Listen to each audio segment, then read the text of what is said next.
बरगड़ जिला गाइसिलेट ब्लॉक कोटाबाल ग्राम पंचायत अंतर्गत कुलियारी ग्राम वाड़ी प्रकल्पर शुभ उद्घाटन हो जाइछि।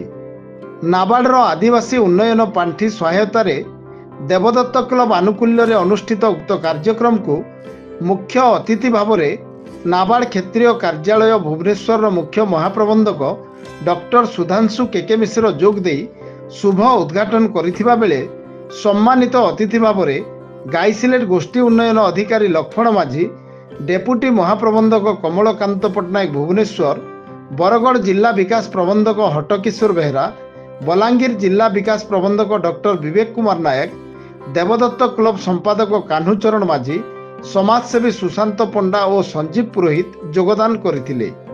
शेषदेव साहू समस्तंकु स्वागत जणाइबा सह प्रकल्पर लक्ष्य और उद्देश्य तथा विवरणी पठन करथिले। कान्हुचरण माझी सभा परिचालना करिथिबा बेले मुख्य अतिथि श्रीजुक्त मिश्र प्रत्येक परिवार रे 2 गोटी गाई रखिबा पई समस्तंकु अनुरोध करथिले, जहा फलरे सेमाने आर्थिक सम्बल होई परिबा सह निज चाष जमी रे गाई गोबर पकई चाष कले अनेक रोगर मुक्ति पाइबा बोली प्रकाश करथिले। मंचासीन अतिथि माने पद्मपुर ब्लॉक रो जमरतला, अंतरला, बेहराटाल, बीरीपाली, लोहाखेन और गाइसिलेट ब्लॉक रो जुबाखोल, कुलियारी और कोटाबाल ग्रामर 200 आदिवासी परिवार 200 एकर जमी रे विभिन्न प्रजातिर आंब चाष करिबा पई उक्त ग्राम गुड़िकर आदिवासी लोकमानंकर विकास निमंते सहयोग हाथ बढ़ाइछंती।